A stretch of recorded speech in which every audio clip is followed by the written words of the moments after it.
All right, and good day, and welcome to today's edition of A Course in Miracles.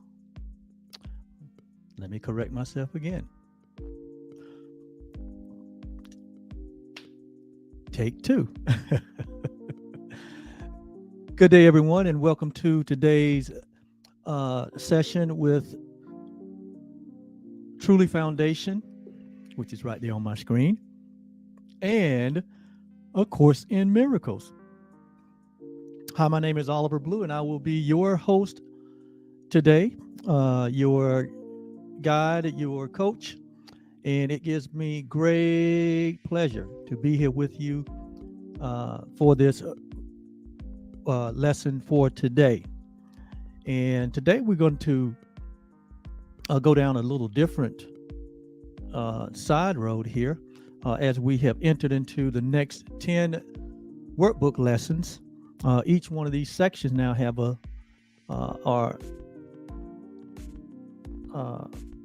they all are given a theme, not given a theme, but we're given a theme in each one of these sections. And today we're on page 425, and as you can see, this starts out this section with a little dissertation on what is the body. What is the body? How interesting of a subject can that be? And but this is going to be from the Course in Miracles point of view, based on its theoretical idea,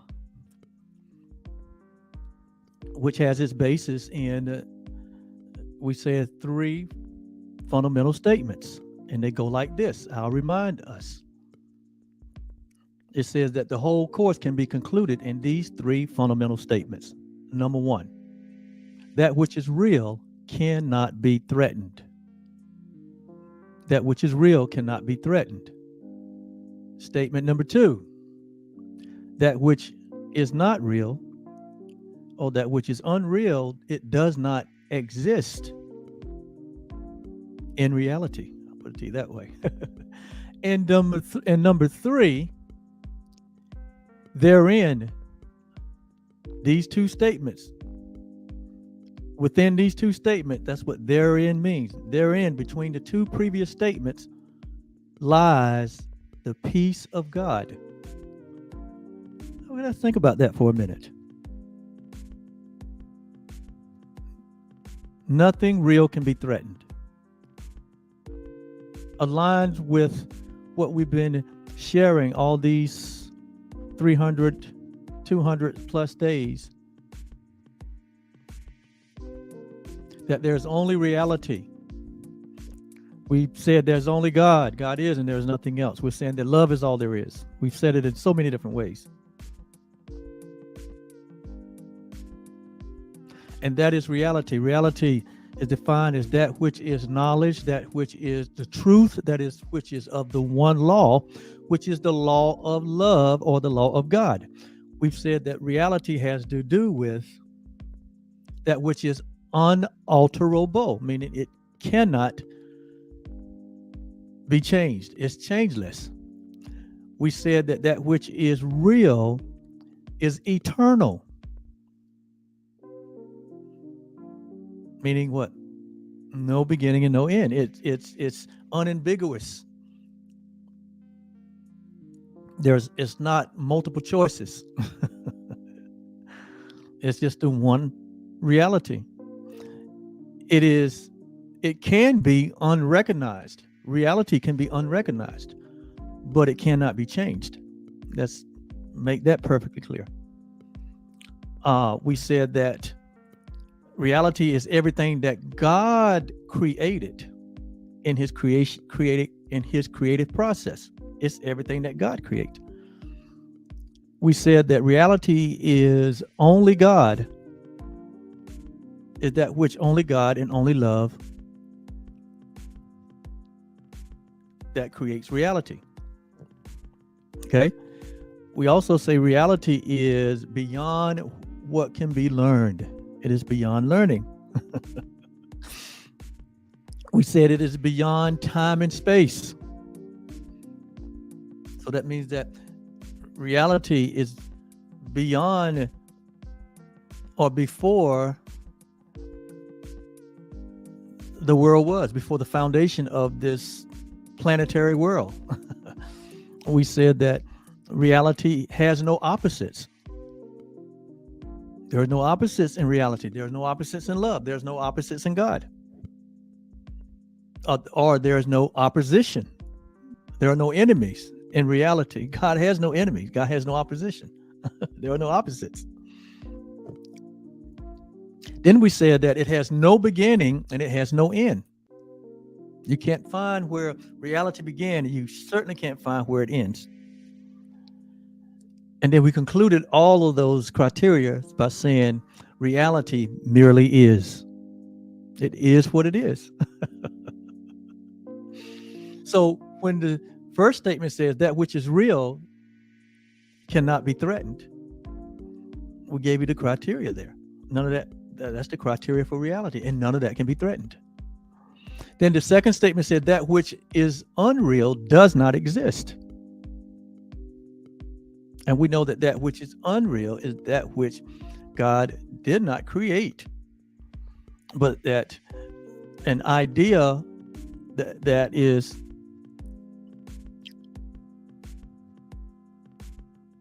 was entertained, that is not in alignment with the oneness of God. In and of itself, went into a space of fantasy or vain imaginings. Of course, it's dreamlike, and had this experience of separation. What is it to be outside of God? What is outside of God? Where it says there's nothing's outside of God. So it had to be a vain imagining or dream or hallucination. And what it's saying here is that what God created entertained the idea and fell into a state of sleep and dreamed up all these things that are in opposition. But you already see that in reality there's no opposition. In other words, there's nothing that can be done to oppose reality. It's an experience that one can have in the mind, but not in reality. And we said that experience that seems to happen in unreality is made up by a belief in separation. And so it creates what we call a perceptual state or a perceptual world, a world of time and space. And it kind of describes, the experience we're having here on this horizontal plane. And it describes unreality as a world of perception, a world of time and space, a beginning and endings, a world of comings and goings. We know here it's stuff of coming and going all the time, right? It makes its basis for its existence is based on, or the base of its existence is based on interpretation and not on facts. It's a world of birth and death. It's founded on the belief in scarcity, loss, separation, and death. Sound like what we experience here, right? It says it's learned rather than It's learned rather than revealed. It's selective in its emphasis. It's unstable in its functioning, and it's inaccurate in its interpretation, which sounds like the experience we have on this horizontal plane. And so when we embrace the reality that which is real cannot be changed or altered or threatened, and that which is unreal really doesn't exist, it only exists in a mind that believes that it's separate from its creator. It says therein, when we embrace that reality, when we embrace those are the foundation for our knowing and believing. One is a fact and the other one is not. It says, therein lies the peace. Therein lies our experience of the peace of God when we accept the reality that that which is real cannot be threatened. That which God created can't be changed and altered. That's why you've heard us say, that which God created is you and me. That which God created is his very own self, and he called it the I am. And now we're somewhat experiencing that as a unique expression in what is required to be here on this plane, which is a body. And so that's what we're going to talk about today. What is the body? Notice now it said what is the body? Or it didn't say what is a body. It didn't say what is your body. It says what is the body, as though there's only one body. Okay. So we're going to get into this today, and let's just see where it goes. One thing is for sure, that if you're listening to me in the way that I'm on the same dimension that I am communicating, that means that you are aware of a body that you are associated with. And we've already said in the past that we're not a body. We're free. We remain as God created us, as timeless and formless being. That means at the essence of who we are, our very nature, we are not by identification. It's not who we are. We're not bodies or a body. But we are the essence of what God is. God is eternal. God is infinite. God is what? Impersonal. God is not a person. He's impersonal. And God is self-aware. And so are we. We are infinite, impersonal, and self-aware, though it appears that we are personal, with a personal body, with a personal history, with an individual separated body, separate from God and from everything else. And that we live in a world where everything is separate from each other. Nothing seems to be joined. In other words, this perceptual world does not communicate to us that oneness is the only thing. It communicates to us that there's many things. And so that is part of the experience of separation. So let's see what it says. Well, we know by definition, earthly definition, that the body is referred to our physical structure, all of it, all of our physical structure, everything that can be looked upon, held, examined, all of it, all of the structure, nothing is excluded. So the body includes all of the parts and all of the materials from head to toe. It's the structural part of our personhood, but we're not.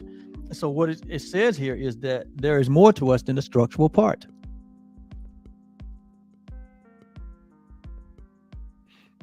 Even the Bible says that we're not to look at the things that are seen, the structural part, but the things that are not seen. Why? Because the things that are seen are temporary, decaying, subject to change. But the things that are not seen, which could be our reality, is eternal. See? So it is our reality. It is our reality.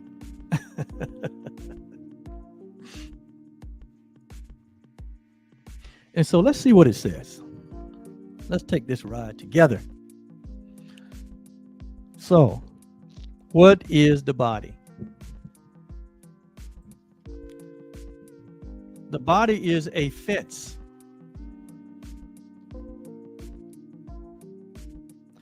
that we, as God's creation, as the Son of God, or what we may say, the Son of Man, the body is the fence that the Son of God imagines.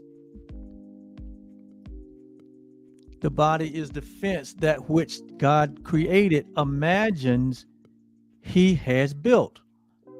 So here, right off the bat, in the first sentence, it's saying that the body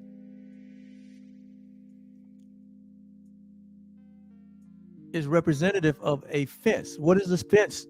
What is the fence? What is the purpose of a fence? The purpose of a fence is to keep something in and to keep something out. So the body is a fence or a defense. Use that word.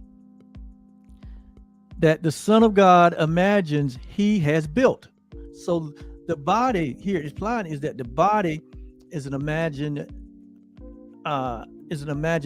of the Son of God, that the Son of God has built, or the Son of God has made something. Notice now, the body is not a creation.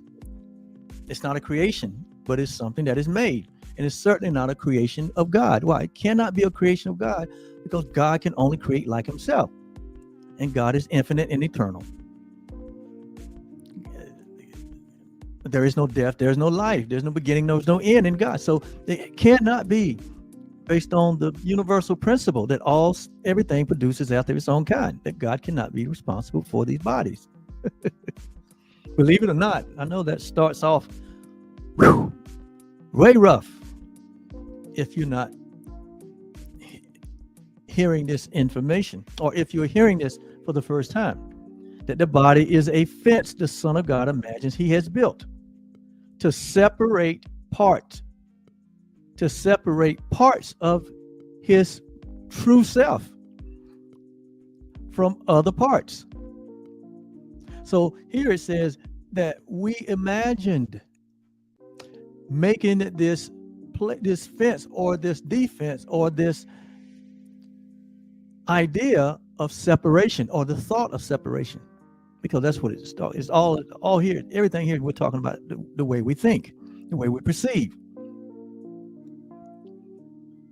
And this little lesson on the body is going to help shift your perception so that it's going to be good for you and for me and for everyone. It's going to give you understanding. You're going to have many aha moments here as we go through this. And so that's good. So again, the body is something that we made in our imagination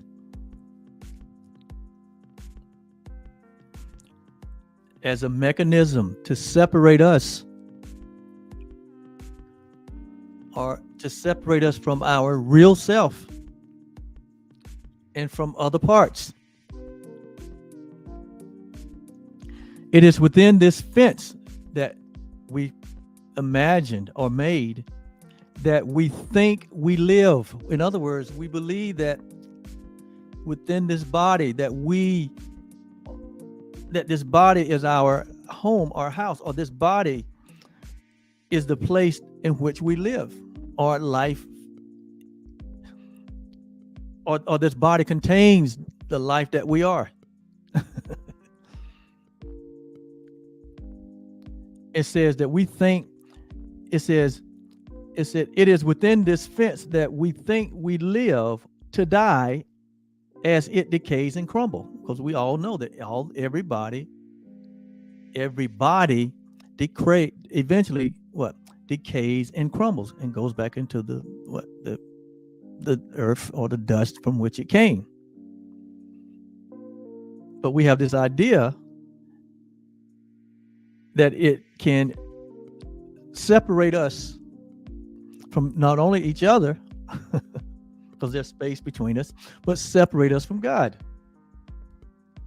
It says, for within this fence, we think that we are safe from love. What is love? God is love. So within this fence, we think that we are safe from love. We think this body is our place of safety. And this will begin to explain why we put so much emphasis on the body, the care of the body, the protection of the body. How the body feels. Feeding the body what it desires. And so it says, for within this fence, we think that we are safe from love. identifying with our safety, identifying with the safety that we believe that these bodies provide for us. It says, we regard ourselves as what the body is. So in other words, because we believe that the body is a place of safety, eventually we take on the idea that the body is our identification. That's who we are. This physical structure, we think that's our identity.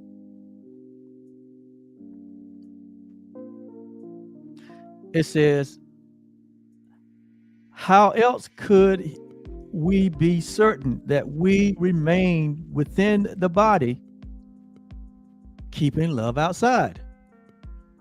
How else can we remain or continue within the body by keeping love outside?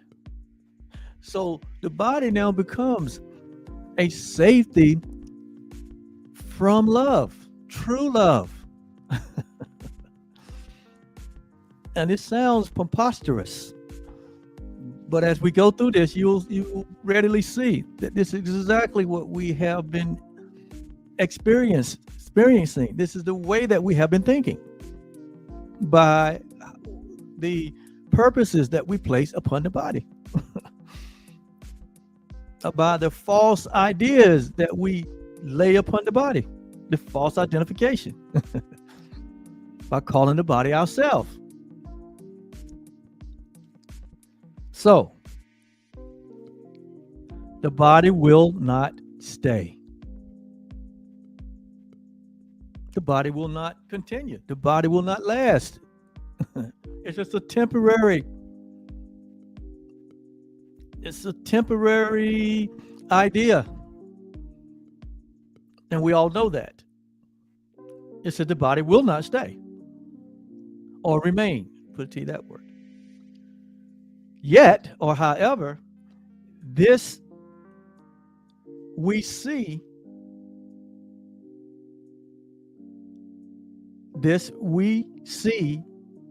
as the double safety, the fact that the body will not stay.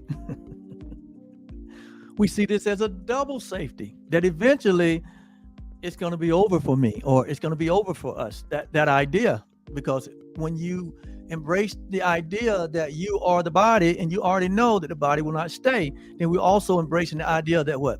Eventually I will not exist. So it's like a double safety. It's what the Course says here. Stay with me now.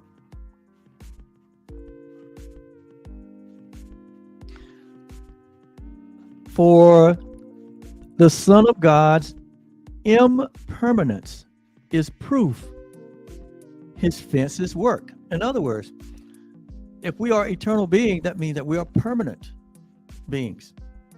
But when we believe that we are associated and or the very thing that these bodies are, which are what? Impermanence, because they're not permanent, they're all temporary. It says, even for these impermanence, this impermanent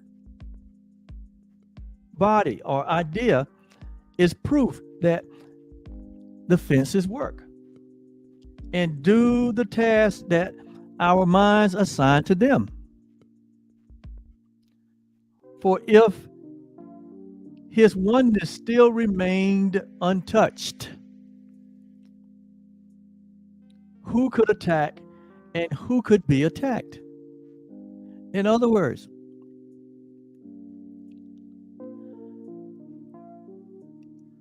if our reality is oneness, and it is, and it has still remained untouched, and it has, the real you is not vulnerable. The real you is not alterable or changed or can be changed or altered. We remain as God created us. So here it said, if it remains untouched, who can attack and who can be attacked? That's a rhetorical question. No one. it says, who could be victor? No one. Who could be his prey? No one. Who could be victim? Who could be the murderer? And if he did not die, what proof is there that God's eternal Son has been destroyed? If there's only the one. So this is like a play on the idea by saying if oneness remain one, there is no witness. There's no possibility for a victor, for attack. There's no possibility for a prey or for a murderer, for if he did not die. If the reality is that we are eternal, like God said we are, and that we cannot die, then it says, and the body must what? It said the body will not stay as a witness. Then what is real and what is not? Is our reality the body, or is our reality what God says it is? And God says that we are not a body, we're free. And we remain as God created me or created us. That's what the Course says. Then it says the body is a dream. Oh, wow. Okay, here we go. The body is a dream, or the body was dreamed up. The body is not real. That's what it's saying. It's unreal. Remember, we said that which is real can't be threatened, which is who we are. That which is unreal does not exist. And here it says now the body is a dream. Like other dreams, it sometimes seems to picture happiness. And we all know about that. Sometimes it seems to picture happiness, but can quite suddenly revert to fear. Y'all know what I mean. Where every dream is born. Where is every dream born? Every dream is born in fear. So it was in fear. It was in guilt that we judged ourselves according to this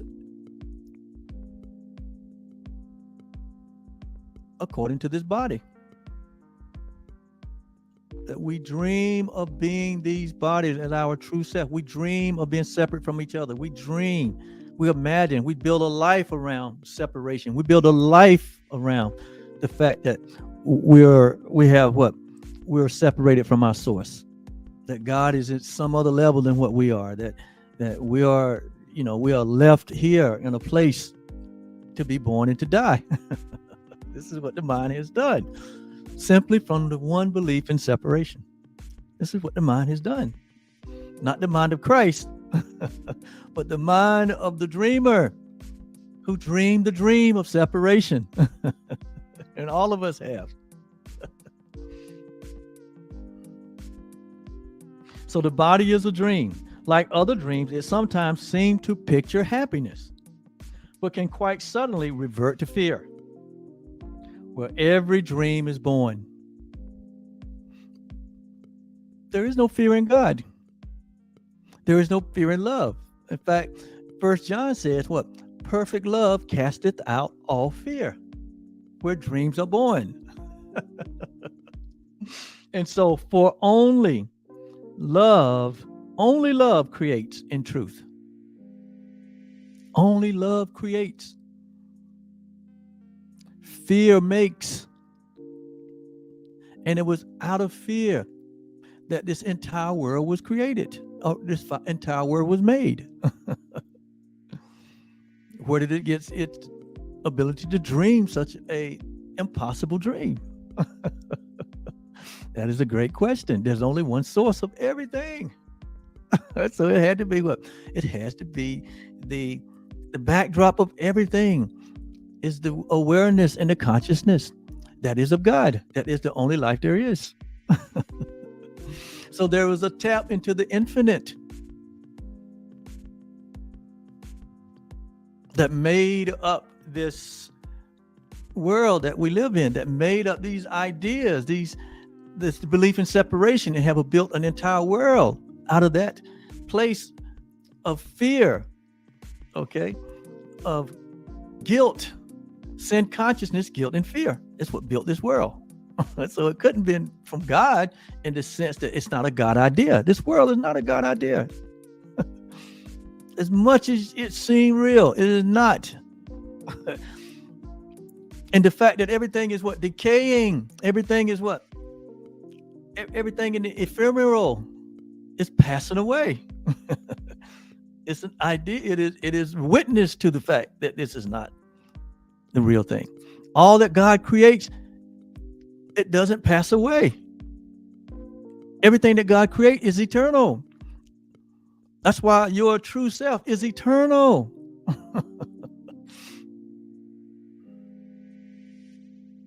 For love and only love creates in truth. And truth can never fear. It can never fear. There is no fear in truth. There is no fear in love. There is no fear in God. There is no fear in reality. It's only in the mind of a dreamer who dreams of separation. But when the dreamer wakes up, the dreamer in the dream,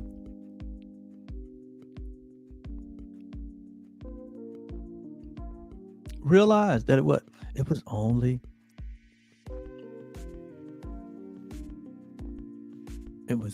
a dream. It wasn't possible. Reality remains intact. Love remains intact. Oneness remains intact. Who we are remains intact. God remains intact.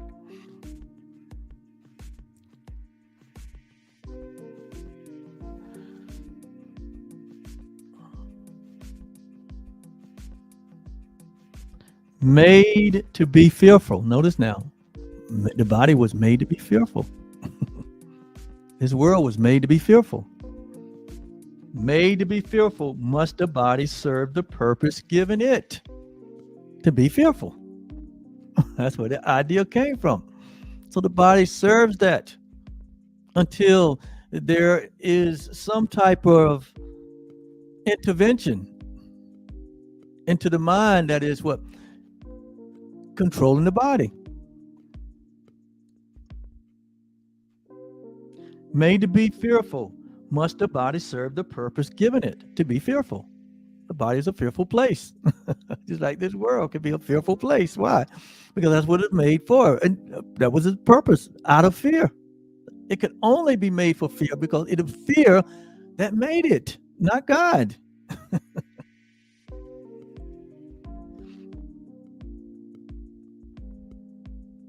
But, you remember I said, unless an intervention happened, there needs to be what? A correction. Because this is error. All that we've said here is an error. All what we said here is a mistake. All what we said here is a miscreation. But when there's an intervention, when there's an awakening, when there's a rebirth,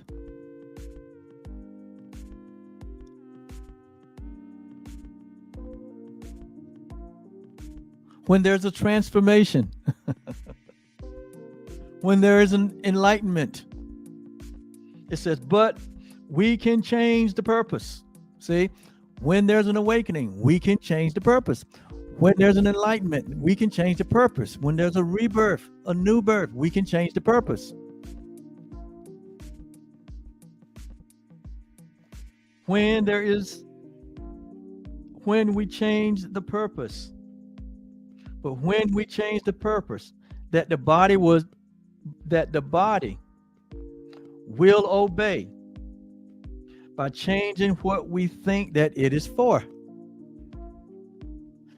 When we wake up to the reality of our oneness with God, everything becomes repurposed. God has the ability, God has the wisdom to take what we made as an error or a mistake and repurpose it for his purpose. You've ever seen someone's life turn completely around on a dime? You wonder what in the world happened to this guy or this girl? What got a hold of them? Well, they got repurposed. The Bible calls it born again.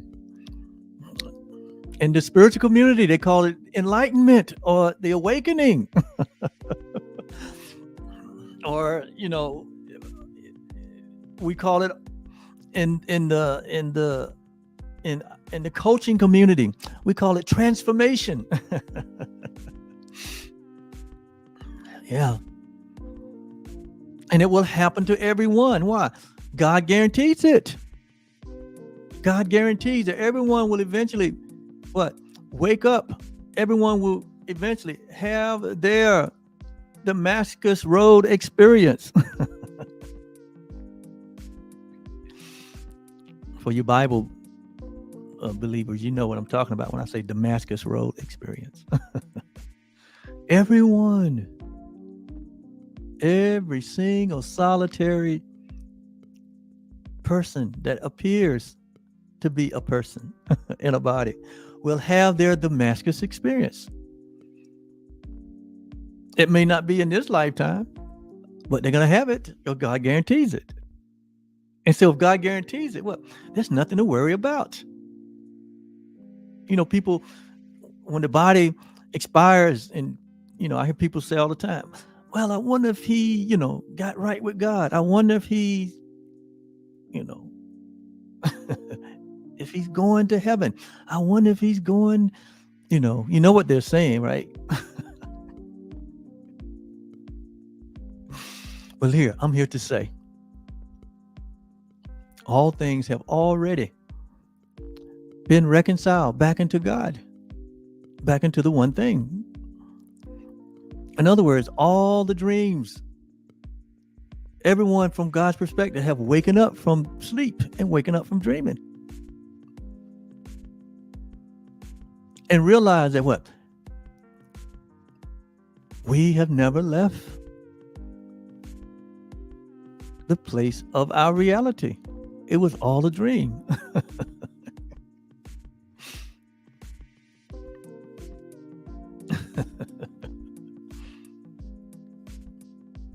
And so, when we change the purpose that the body will obey by changing what we think that it is for. And there's a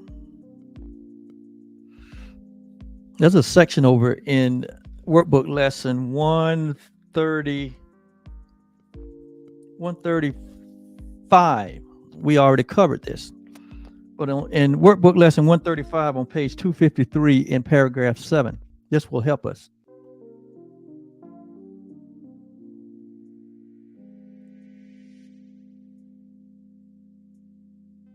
It says the body is in need of no defense. This cannot be too often emphasized. So the body needs no defense. This cannot be too often overemphasized. It will be strong and healthy if the mind does not abuse it by assigning it to roles it cannot fill and purposes beyond its scopes, and to exalted aims which it cannot accomplish. And that's what we did when we made up this body. We assign roles that it cannot fill. And the main role we try to assign to our bodies is our identification. Why? Because it cannot fill that. How can something that temporary fill the role of something that is permanent? It's impossible. That's why I said earlier, talked about the impermanence. The impermanence of the body. See, we are permanence. We are eternal. We are infinite. And so it's impossible for us to identify ourselves as a body. That we will be misaligned. We will be out of order. It's an insane idea. And that's why we see why so many things happen within the body, because we're trying to assign roles to it that it cannot fulfill. We make demands upon it that it is what? We make demands upon it and give it purposes with outside of its scope. It can't handle it. The finite can't handle the infinite.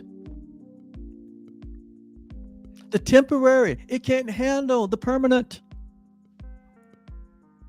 The impermanence cannot handle the permanent. It cannot handle it.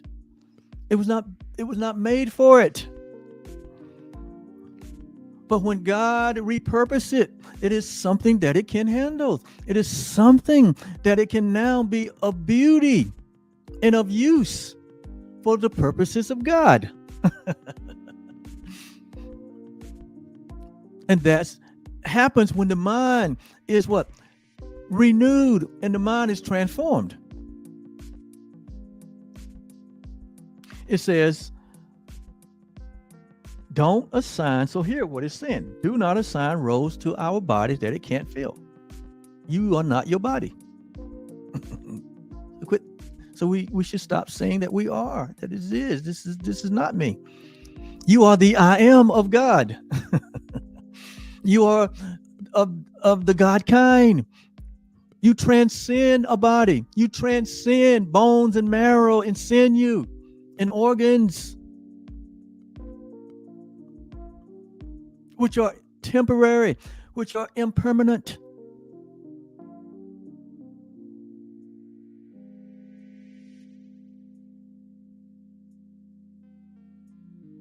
So we need a revelation.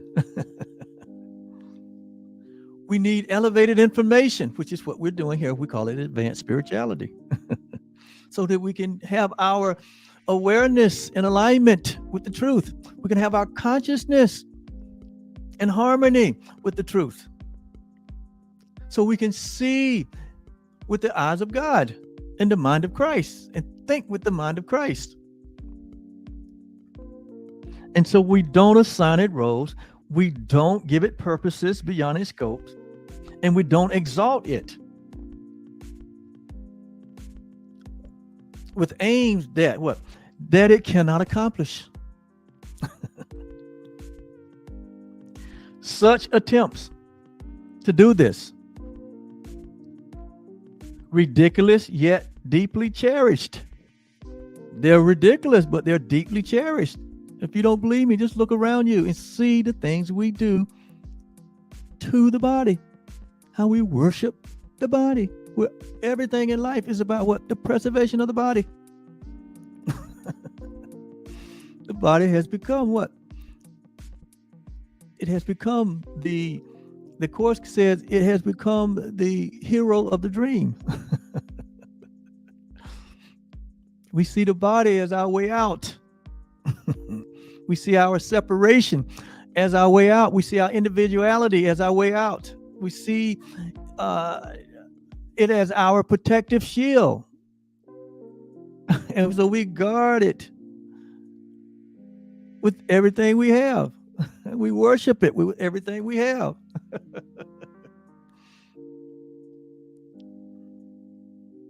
It says, such attempts, ridiculous yet deeply cherished, are the sources for the many mad attacks we make upon the body. Why do you see humanity all the way through history and even today continue to attack one another? Why? It says it right here, because the body was made out of fear. And the body was given roles it cannot handle, purposes that is beyond its scope, and aims.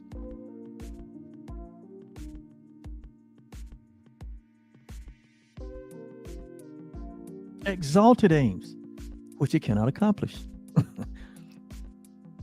We have made something and have made demands on it that it cannot hold. But when there is an intervention, when there is a shift in perception, when there is an understanding, it says,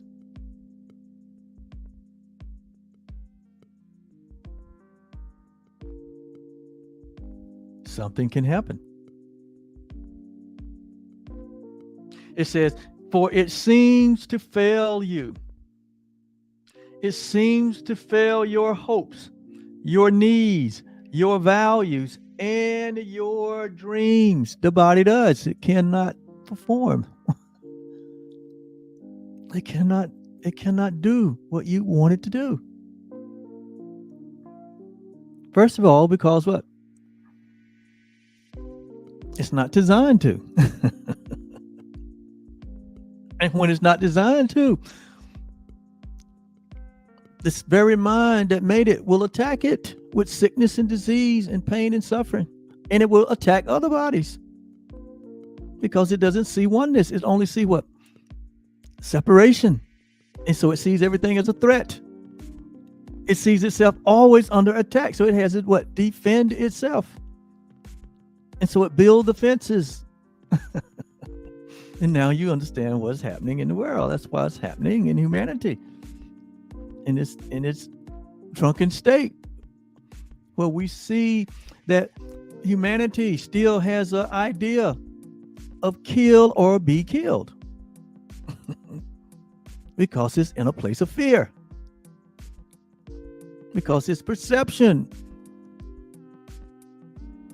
needs correction, needs transforming.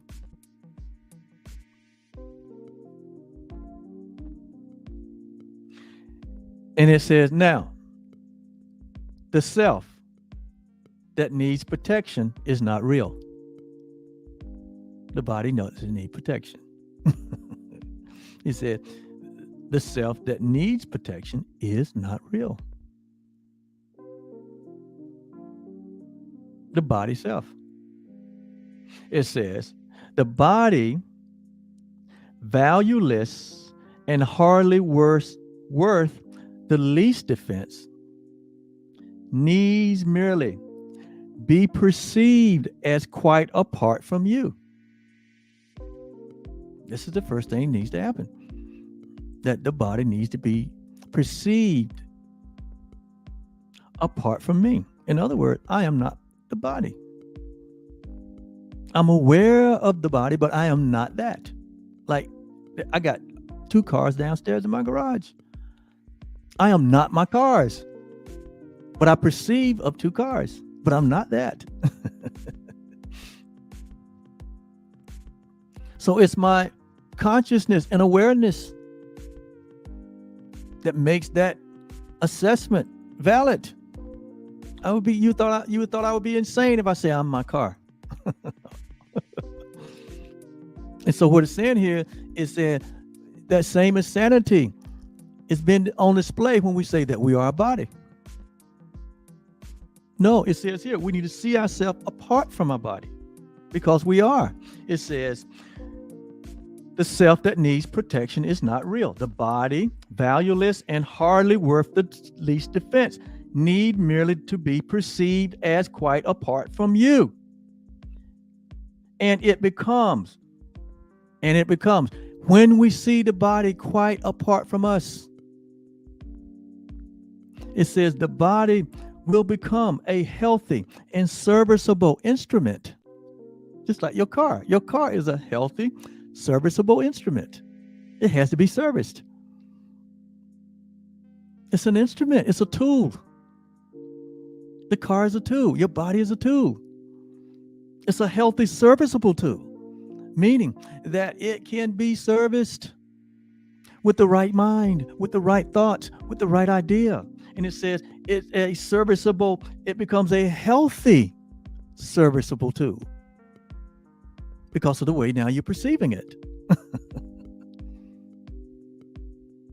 See, when you change the way you look at things,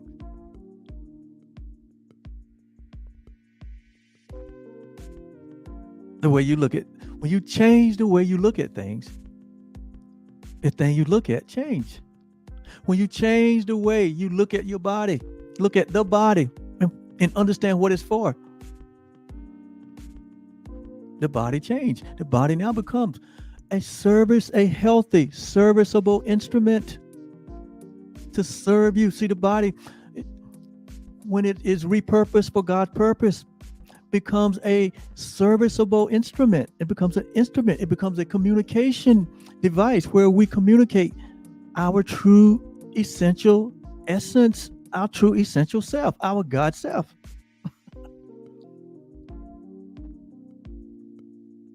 We changed the purpose. And now it's really useful. It says it become a healthy, serviceable instrument through which the mind can operate until its usefulness is over. So the mind will operate through the body until the body's usefulness is over. And then we lay it down. And during that time, the body will be a good service or a good servant to you. But when we try to take the body and give it our very nature, to give it our very identification and put demands on it, it cannot handle it. And it breaks down. It gets sick. It falls apart. You see what we have done or what we are doing with the body? But when we have a shift in our perception to understand how God now takes what we made to be, that was made to be a substitute for our reality, put it in its right place, and now say, hey, I can use the body as a communication device, as a healthy, serviceable communication device by which the mind now can express its reality, its oneness, its love, its joy, its peace. No longer the body now being a device to keep love out, but the body now becomes an expression of love. By the way we use it, it becomes an expression of love. That which seemed so frail and vulnerable and weakly and sickly becomes a strong, healthy, serviceable instrument by which the glory of God is now revealed through the body.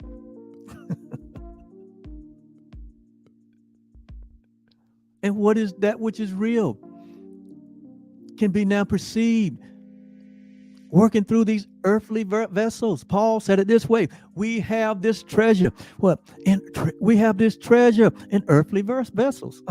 What treasure? The reality being expressed in and through the earthly vessels. You've seen people, even I had to experience myself. Well, in the twinkling of an eye, when I got a revelation of who I was, when I opened up my heart and let love come in and flood my heart, I was this way in one moment, and in the very next moment, I was another way. Something got a hold of me. Oh, yes, that's the way it happens. And something has got a hold of you. Something has got a hold of all of us, and that something is our reality, our true identity, the remembrance of God. And when we allow that intervention to take place, we should be the happiest people in the world. We should be the light of the world. That's what Jesus meant. You should be the happiest person in the world. Why? Because your end game, your inner game, your inner awareness has been lit. Your candle has been lit. Your awareness has come alive. You now see with the eyes of God. And so the body now becomes this healthy, serviceable instrument that will serve you well, through which the mind can operate until its usefulness is over. Who would want to keep it when its usefulness is done? That's why I get laid down. And then you don't see any movement in it anymore. Why? Because what? Its work is over. Its work is over. Its usefulness is done.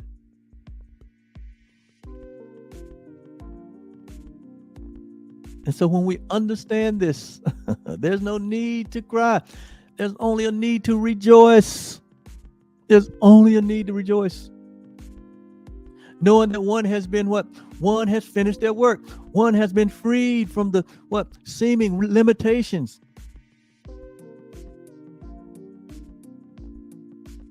of a temporary instrument. I like the course's description of the course said it's a temporary instrument. Let's see what the Bible says. The Bible says in Romans 12:1, it says, I beseech thee, I urge thee, by all of the mercies of God, that you present or represent, is really what it should mean. It says that you represent your bodies. See, once you wake up to the truth of who you are, that which the body represent, it doesn't represent it anymore. So there needs to be a representation of the body. You know, in the world we call it, boy, that's a miracle. What happened to them? An absolute miracle. And they're looking at the body. But the miracle was not in the body. The miracle took place in the mind, where there was a shift in perception, where there was a revelation, where there was a recognition. There was an awakening. There wasn't a change, but there was but a recognition that took place where in the mind, when we repurposed, and where we first of all let go of the false self, the false identity, the false belief in separation. We let go of the big lie that we have become something that God did not create. And when we let that go, the only thing that remains is the truth. The only thing that remains is our true identity. And when that takes place in the mind, the body automatically gets repurposed. It gets repurposed. It becomes a useful instrument, healthy, vibrant, that same body. And in the natural, we call it a miracle. The miracle is not the body. That's just the effect of what happened in the mind. And so it says, I beseech ye, therefore, brethren, by the mercies of God, that you present or represent your bodies. How? Living for a purpose, living for God's purpose. So God, in his wisdom, has taken that which we have made in our dream of separation and have made it now a useful instrument by which the glory of God can be manifested, can be communicated through this earthen vessel. Isn't that amazing? God takes everything that we made, every mistake, every error, every misinterpretation, every miscreation. God takes it all, and makes a tiny shift. And now it becomes a useful, serviceable instrument in the kingdom. In reality, nothing is lost. Nothing is lost. God even take our dreams of separation and make them meaningful. Oh, the wisdom. Oh, the splendor. Oh, the depths of the wisdom of God. So he says, represent your bodies as living.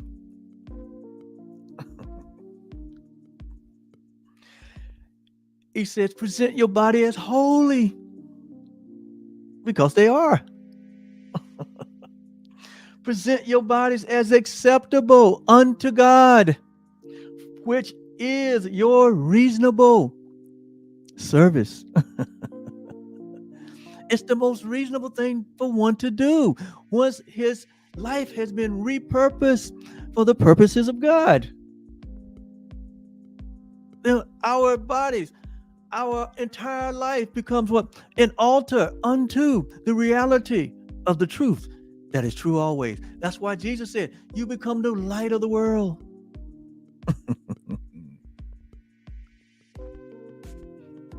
You become the light of the world. And now this body will do what it needs to do to fulfill your purpose. Not just not to fulfill your pleasure, but to fulfill your purpose. And in your purpose is pleasure. You remember, he says, in thy presence, there's fullness of joy. And what? And pleasures forevermore. Which includes your body experience. Doesn't happen sometime in the future. It happens in the moment, in the twinkling of the eye, in that holy instant, when you but recognize who you are.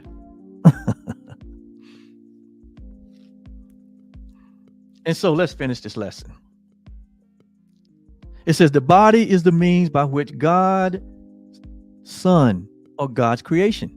It's the means by which we return, it says, to sanity. God uses the body to return us to sanity. When we made the body, it ran us into insanity and used it for our own purpose. But when we got the mind of Christ and the body was repurposed for the purpose of God, and we began to see that that our body is a holy temple unto God, that our body is acceptable.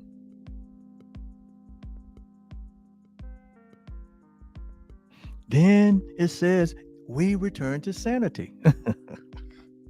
Though it was made to fence us into hell, because that's what it's like when we think that we are a body. It's like a living hell.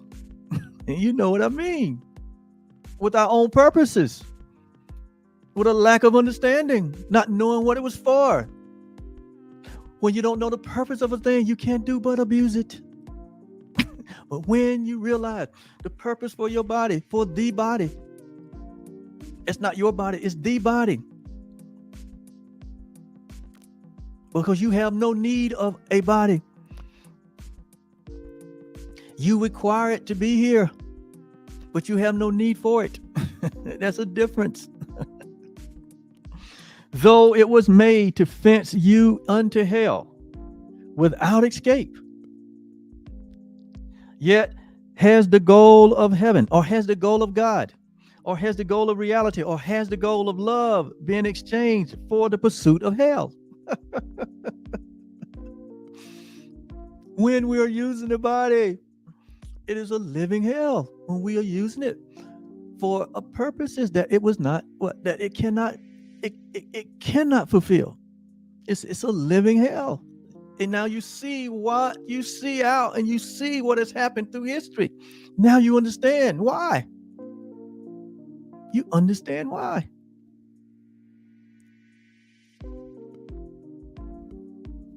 Without the mind of Christ, we are lost. Without the knowledge of God, we are insane.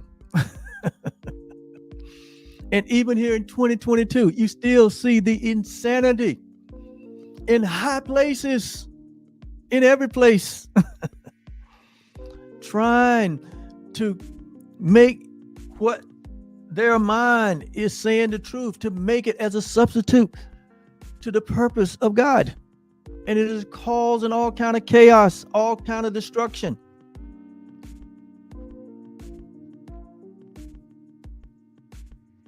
All kind of unprecedented events.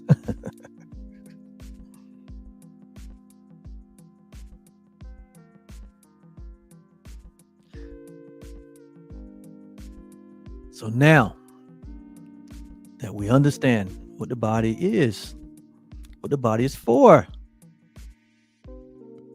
we extend our hand to reach humanity. To reach humanity. We extend our hand to reach humanity. And to help him walk along the road with us.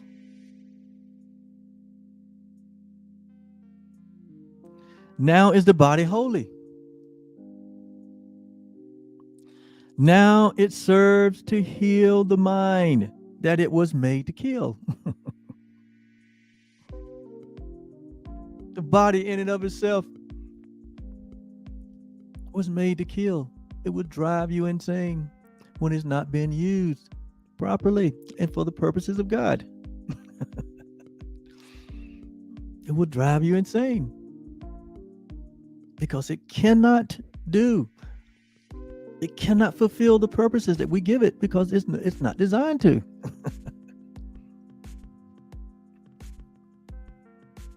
Now it serves to heal the mind. The body that was made to destroy it is now made to heal it. We will identify with what we think we made, what we think will make us safe. Think about that. We identify with what we think will make us safe. If we think a person will make us safe, we identify with them. If we think a thing will make us safe, we identify with it. If we think an idea will make us safe, we identify with it. That's just the way we made up. What we think we make us safe, we'll identify with it. It says, whatever it may be, we will believe that it is one with us. We will even make it our identification. It says, our safety lies in truth and truth alone. Our safety lies in truth and truth alone. It's not in armaments. It is not in an idea of separation. Our safety is not in a particular place or particular country or particular neighborhood or a particular family or with a particular race or with a particular party. That's not where our safety lies. Neither does your peace lie there. Neither does your happiness lie there. It's not in a fraternal order.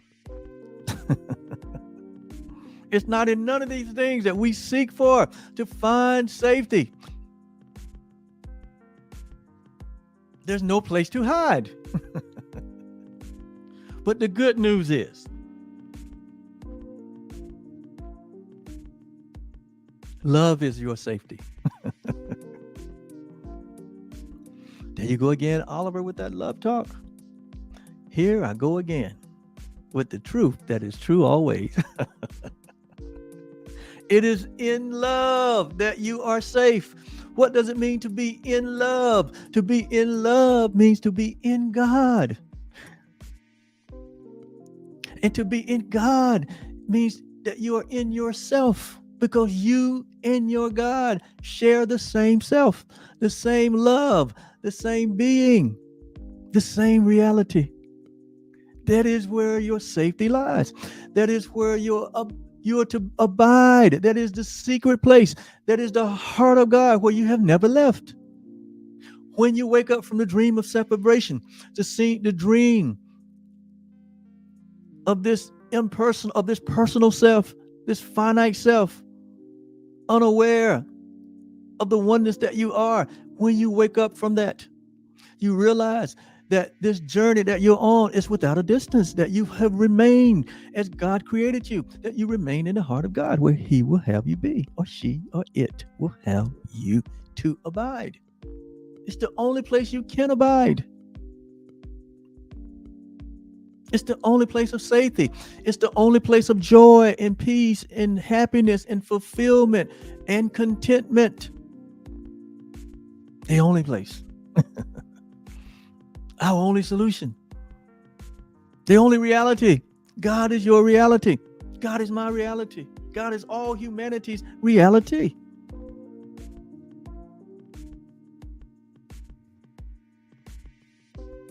And so our safety lies in the truth and not in lies. Love is our safety. Fear does not exist. Fear does not exist. Why? Because only love exists. And it says perfect love casteth out fear. When we allow love to perfect us. And love perfects us. As we behold love's beauty, love perfects us as we invite and as we embrace and as we make our very own.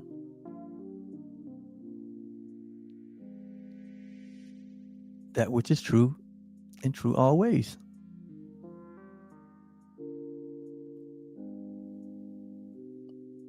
That I and me and you and God and you, and you and us, we're one.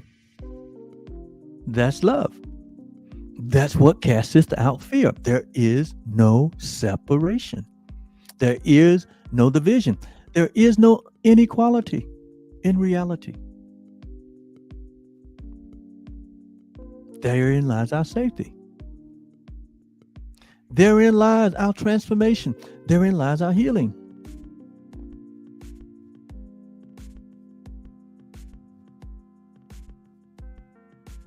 And so what is the body?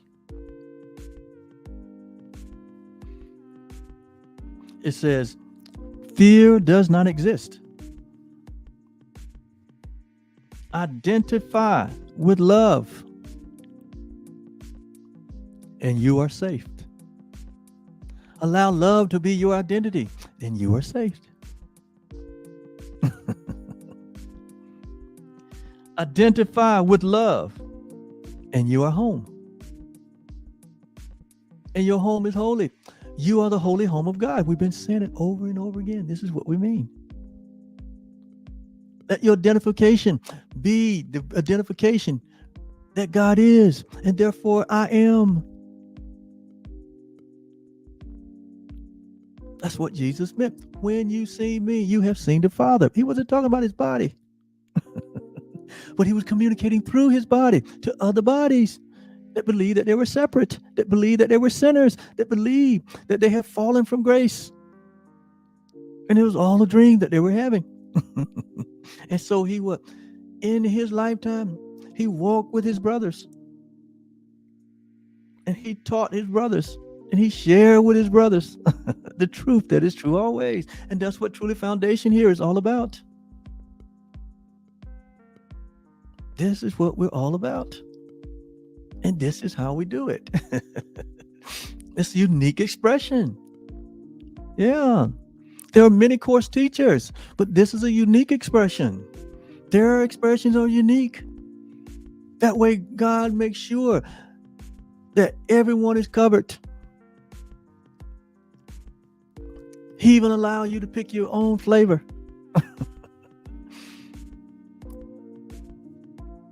You don't get to not choose to take this life course, but you get to choose when and what flavor.